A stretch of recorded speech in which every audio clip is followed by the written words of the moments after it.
kang gati sutama Gusti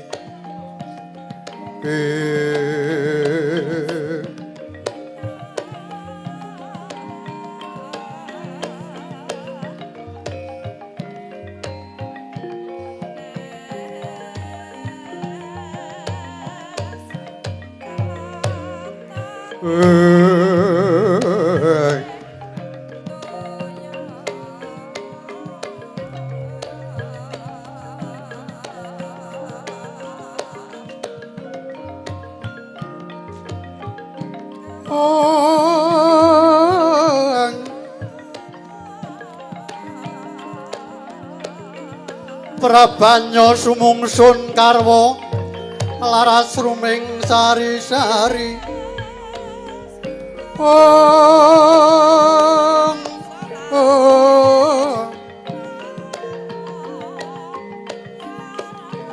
mangkono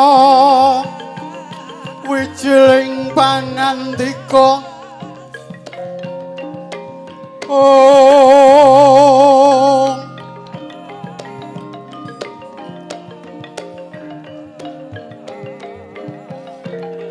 rasa micil saking sangyaning prodase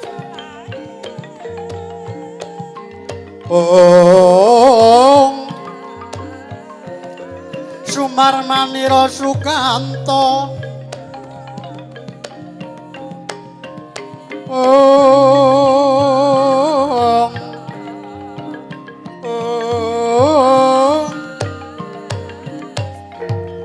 Ujualaning sumuno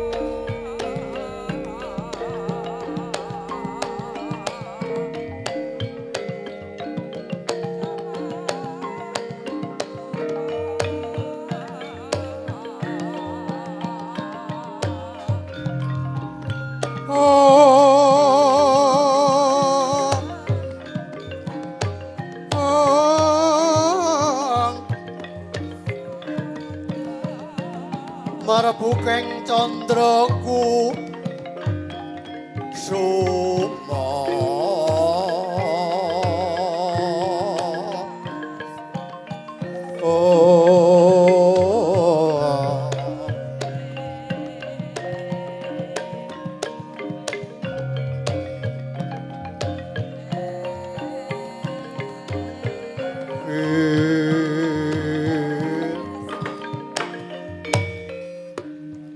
kayangan lamun kadulu pindha salju yen to dinulu mantenging pangesti socaning pramana jati katingal pepasren jawata suringging kara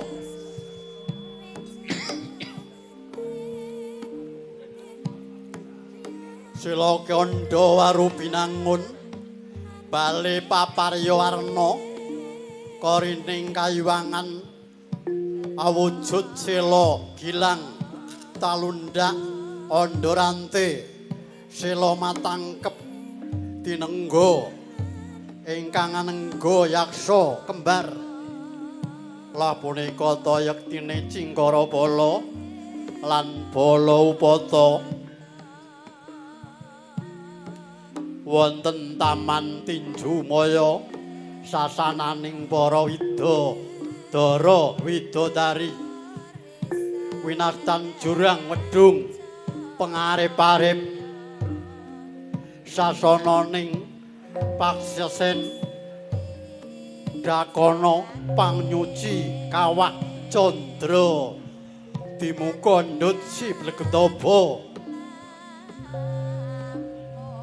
pringgitane karengga gangsa lokananta wonten widodari calcah sapta angladosi besaning para dewa anengkih Batari Supraba Wilutama Lengleng Mandanu Mirim-mirim Gagar Mayang Tunjung Biru Tuwin Batari Warsiki ingkang angratoni Sanghyang sangganing kadewatan Junggiri Kailasa ya ing Junggiri Kayuwangan Junggring Saloka yekti punika Sanghyang Jagat Giripati ya Sanghyang Jagat Manikmaya ya Sanghyang Jagat Pratingkah Guru Loka Ngratoni Indraloka ngalam saisining gumelar kutu-kutu Walangataga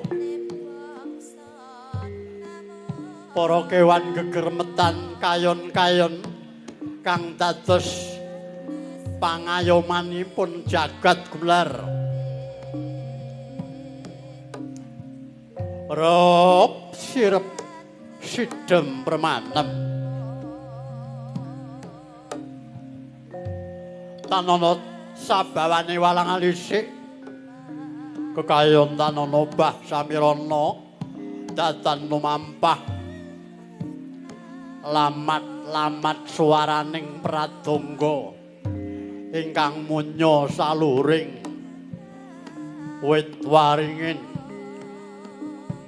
kapiring pating carengklang pating carengkling imbal ganti lir Mandaraga teka muwi rengkeping panangkilan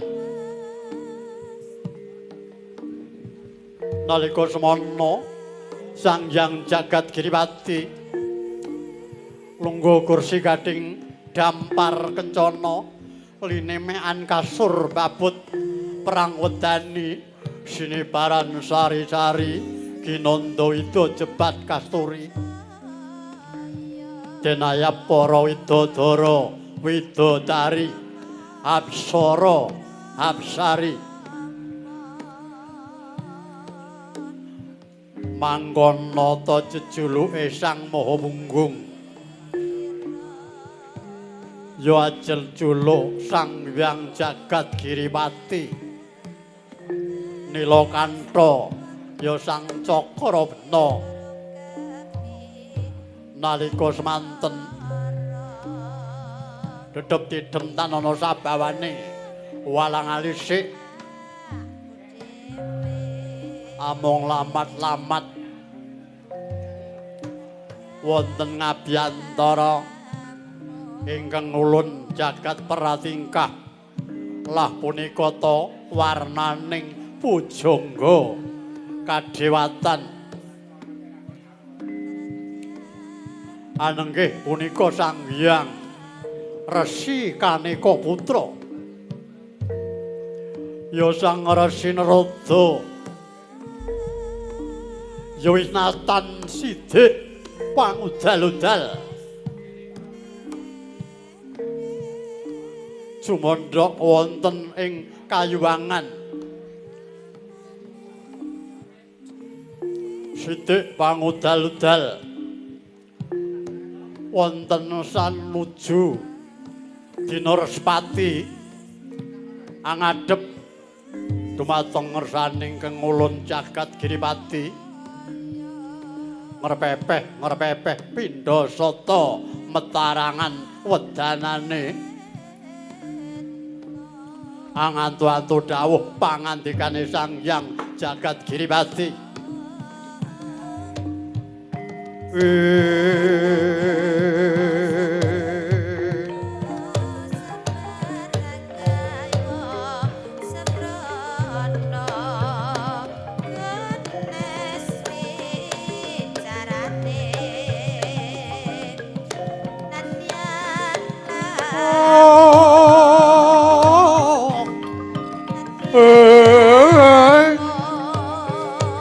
dening utamaning nata berbudi bawa laksana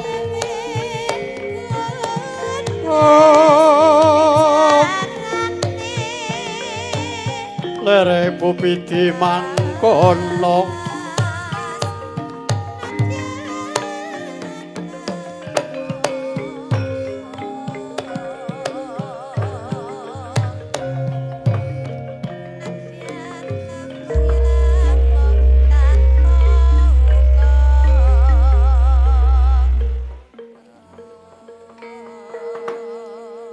kang kadi Sotama Gusti kasangka kasongan surya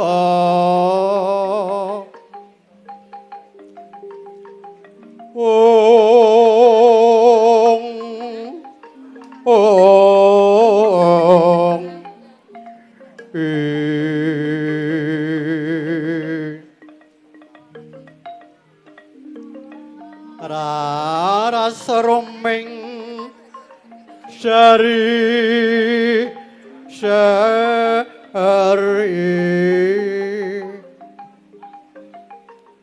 ong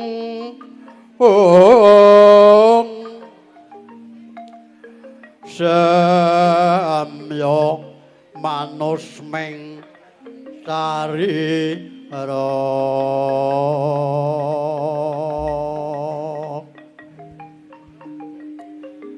sumar mani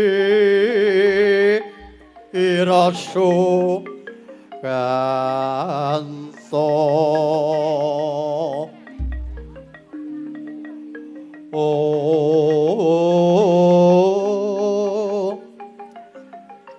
jalaning sumuno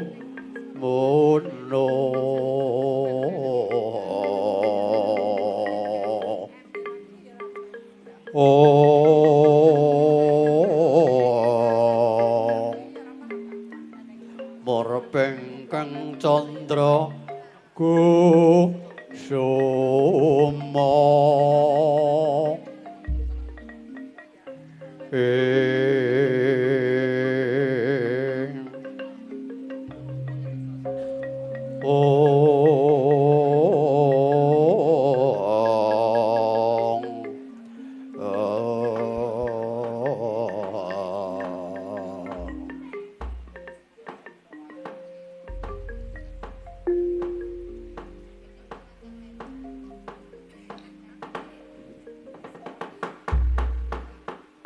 raras kang alenggah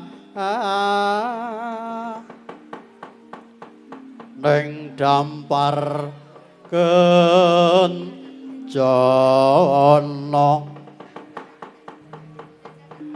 lir Bathara Indra sumirat prabanya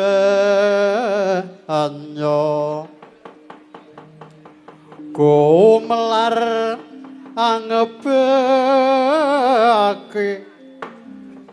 kang samya sumewa tinon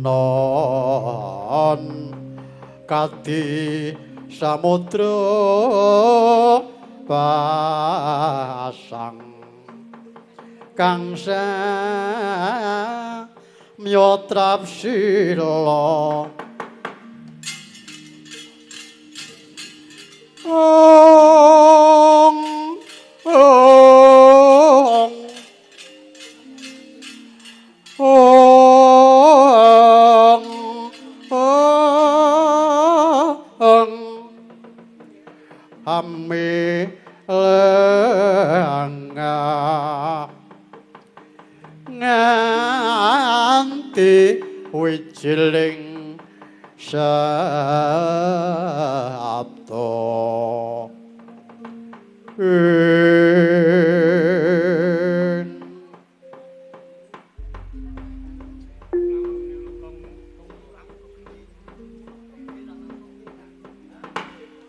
Ong wilah mangawi gena sekaring bawana lengging astuta miyang astuti nun kakang Resi Kaneka Putra Sarawa andika kakang pukulun wonten ing Stinggil kaindran kakang sami winantu ing Kararjan rawuh paduka kakang walah talak perkencong hapong kali PB bengkong kali sapa sing gawe Adi Guru nuwun inggih talimipun Adi Guru ingkang tumanduk dhateng Raka para jengandika pun Sang Hyang Kaneka Putra kula tampi kanthi lumebeting raos kula kalungaken lumaya rumusuping pulung jantung mawahana rah daging kayuwanan kula. Adi Guru mboten langkung pangabekti kula tumrapa dumateng Adi Guru. Wilah ngawi gena sekaring bawel lengking. Nuwun inggih Kakang sanget-sanget ing pamundi kula Kakang. Mugi-mugi ndadosaken yuwananipun kadewatan Kakang sumrambah dhateng para putra-putra andika pun barisan darandara natak nata nawasanga Kakang. Walah taala. Nggih Adi Guru ngestakaken dawuh mugi-mugi Jawata ngijabahi panyuwun paduka si Adi Guru. Nuwun inggih Kakang, Kakang Resi Kaneka Putra. Pramila Kakang paduka rawuh wonten kadewatan bab menika Kakang mawantu-wantu. Kados Kakang kula nyidam ing Cempaluk rawuh andika Kakang Pukulun Resi Kaneka Putra.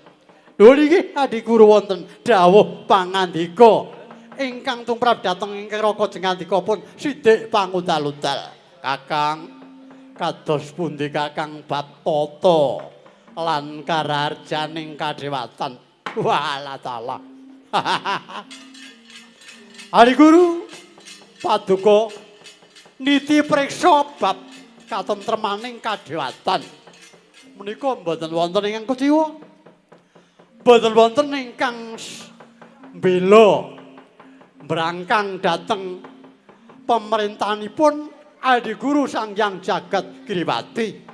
Sedaya semuyut semungkem ngabiyantara paduka Adi Guru. Syukur Kakang mangayu bagya Kakang Resi Kaneka Putra. Nuwun kadosa pundi Adi Guru?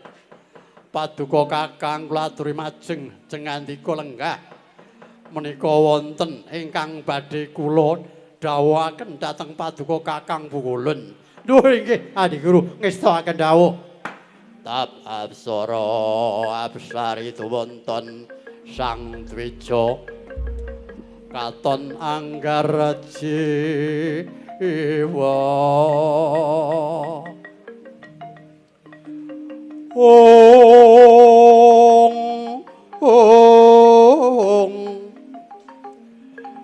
Bebujaning yasa kang katilunging manah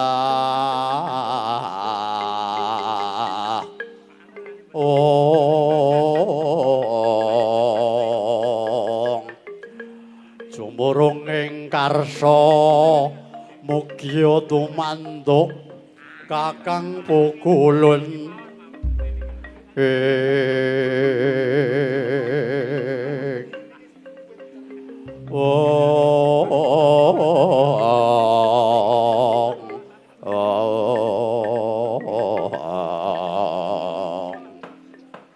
Kakang kula aturi majeng lenggah paduka. Nggih ngestakaken dawuh Adi Guru Pradaruna angon.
menika Adi Guru menawi kula majeng dhateng Resa Paduka Adi Guru dipun iringi waranggana kanthi inggih pradonga ingkang mangunyutanjut reseping manah kula ayem tentrem Sang Hyang Adi Kulun nuwun inggih Kakang pancen prabote kadewatan menika ngaten menika Kakang Resi Kaneka Putra lajeng kados pundi bab pangandika Paduka nimbali dhateng ing Raka jengandika sithik pangudal-udal Kakang nuwun inggih Kakang kula menika anggadhahi gagasan pekdal dinten samangke mon menceng wate ugal agil umup ndutsi blegetoba kadya kinebur sumamburat ambaralaya rengat sunguning lembu andini kaya medhot-medhota Kakang kados pundi Kakang goncanging kadewatan wekdal dinten samangke Kakang kados boten kenging dipun sirep kalian hardaning pangunek-unek Kakang katon langgar jiwa kagiat kekes kilwan karyan nira tatanan tok rengganing prabata ujwalaning sumunu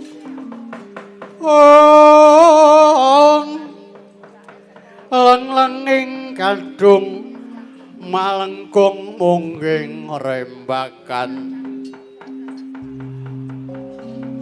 langing kadung mungging rembakan walah tala Adi Guru wonten gara garaning kayangan sundul ing antariksa umup kawah candra dimuka amber ndut si blegetoba kadya kinebur bur sumamburat ambaralaya geger para dewa dewi apsara apsari sami ngungsi dhateng Hyang Hadipati parandene dhateng antuk pananapan waduh Adi Guru kados pundi Adi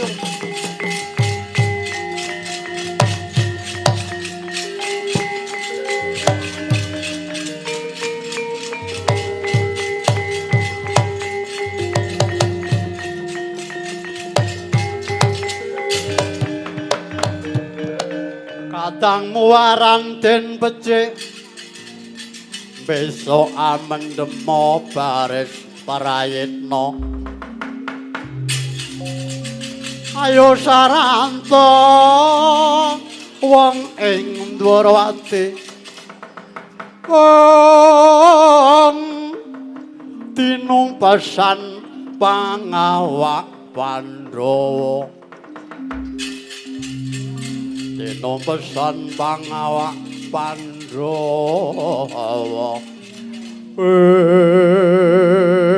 walah talah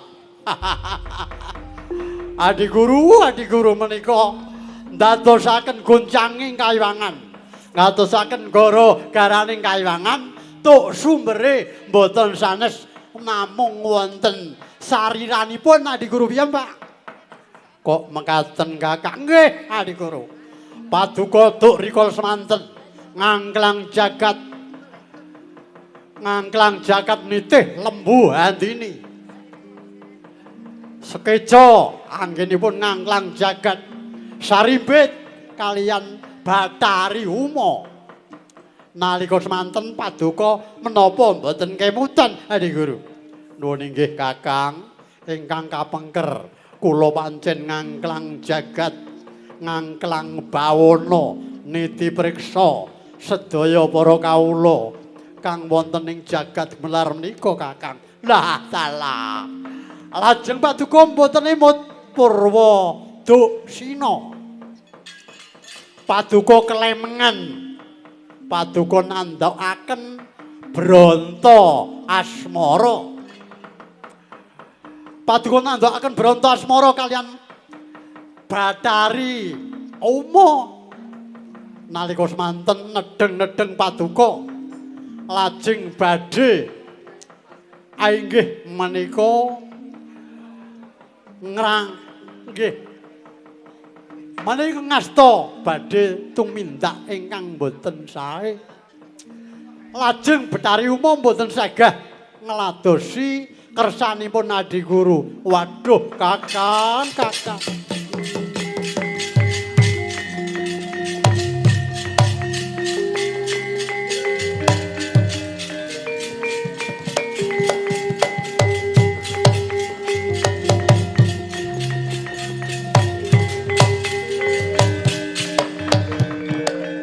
rikat lampairing rata tanantara prateng sukuning arga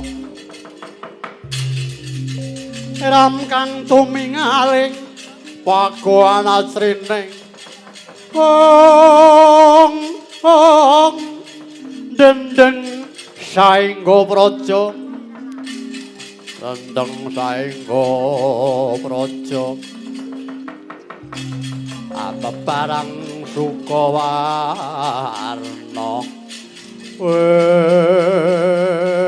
duh kakang kalimputing manah kula kakang ngantos kula nandukaken bronto asmara kaliyan inggih sima kula pun Betari Uma kakang nyuwun kados pundi kakang sampun kula tindakaken lepat menika lah menawi tumindak menika sampun lepat panggihipun tiba wingking.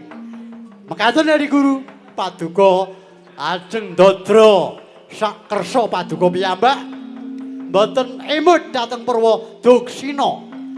Padha sanalika paduka ndereng-ndereng kadereng supados dipun ladosi dening Betari Uma.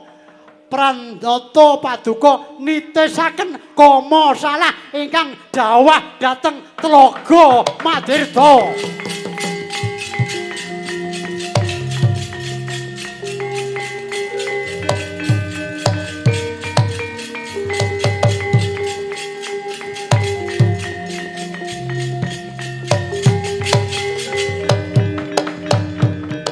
Lah menika mboten kenging tebus. Hardane kanemson menika pramila Adi Guru. Ujian sabar niku angel. Ujian sabar niku angel. Pramila paduka kula aturi ngracut Bro Mantya. Paduka sampun ngantos wolawali dipun wangsuli kemawon. Nuwun inggih Kakang. Sepinten genging kalepatan kula nyuwun gunging samudra pangaksami kakang. Mboten saged kula mboten saged ngapura dosa panjenengan ingkang sampun paduka cakaken lajeng nandukaken dados gegering para kawula. Lah menika Adi Guru koma salah tumiba dhateng Tlaga Madirda menika kala wau nukulaken bibit-bibit trubusane angkara murka trubusane risak-risak ing alam donya dadosaken geger mawarurahan lajeng kados pundi tangising para kawula paduka menika dados ratuning kadewatan ngrehaken dhateng kutu-kutu Walangataga ngrehaken jagat saisinipun Adi Guru.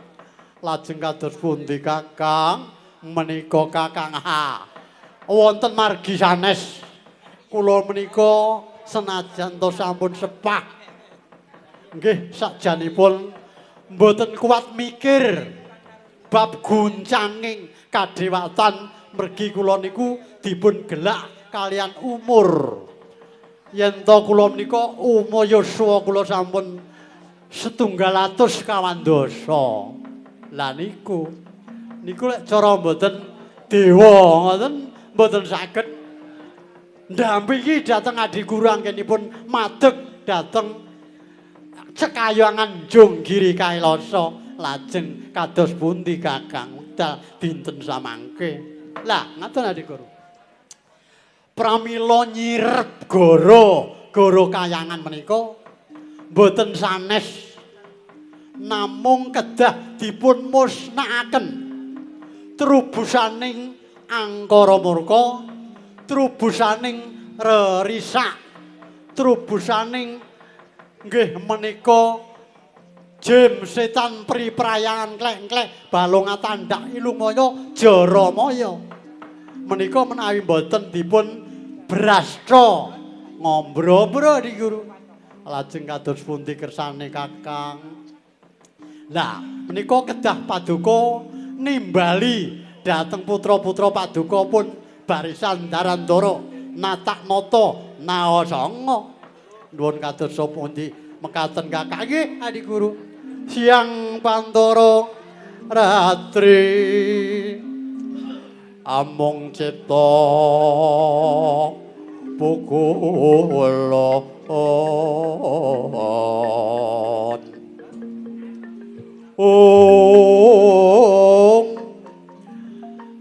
tan lion kaeksi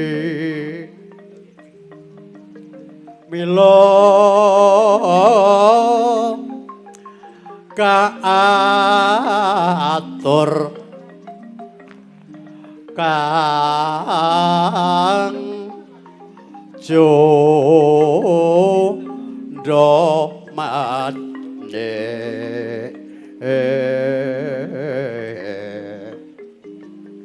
prasasat rageng ulun kang sumembah mung wing padanta Prabu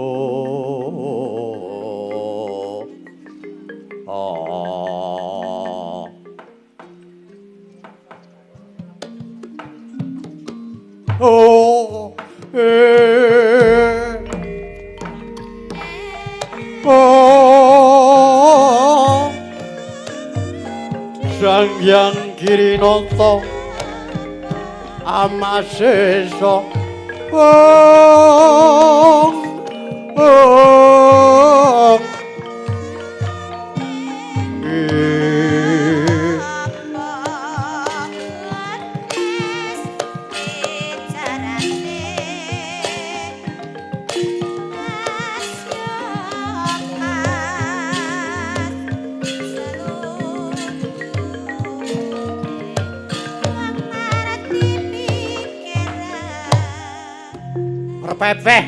ngrepepeh pindha soto metarangan swanira para barisan Darandara Nataknata Nawasanga ingkang katindhian dening Sang Hyang Pukulun Yama Dipati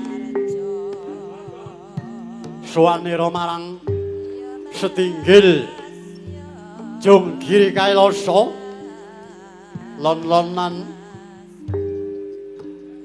sesarengan kalian kadang-kadang Bathara Brahma, Bathara Indra, Bathara Penyarian, sedaya barisan Darandara Pukulun, kula ingkang sowan Pukulun.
dening utamaning nata Berebudi Pawalaksana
Gadung yang Sri Gading rengganing taman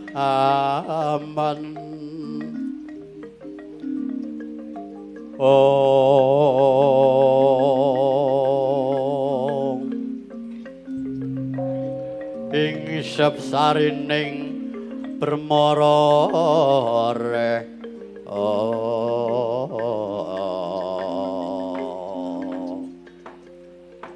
wong wilah mangawi kena sekaring pawana lengking astuta miyang astuti kak mangkuta mangkungkir kukulun Yama Dipati nuwun dawuh pangandika Rama Pukulun animbali ingkang putra jengandika pun Yama Dipatri padha kanthi raja sapraptamu ing kadewatan nuwun inggih Pukulun raja sowan kula wonten ngabiyantara paduka Rama Pukulun boten langkung sembah pangabekti kula kunjuk iya tiba sapadha-padha Yama Brahma padha becik nuwun inggih Rama Pukulun sowan kula wonten ngabiyantara paduka Rama Pukulun boten manggih sakara-kara namung pangabekti kula kunjuk wonten ngersanipun Rama Pukulun Sang Hyang Jagat Giripati. Iya putraku nggih Brahma sak tampa. Indra padha becik nuwun inggih Rama Pukulun. Mboten manggih rupida sakara-kara penyarian padha becik. Nuwun inggih Rama Pukulun. Sowan kula wonten ngabiyantara paduka Rama Pukulun mboten manggih rubeda sakara-kara namung sembah kula kunjuk wonten rasa paduka Sang Hyang Jagat Giripati. Iya anakku nggih. Betari penyarian tak tampa ndadekake legawaning tias ingsun lumebere marang kabeh para andamu kabeh. Nuwun inggih Rama. Yama Dipati wonten dawuh pangandika Rama Pukulun Sang Hyang Jagat Giripati animbali ingkang putra paduka pun Bathara Yama Dipati. Mula meneng kene ya nggih dina iki sira Bathara Yama Dipati lan Bathara Brahma Indra lan penyarian.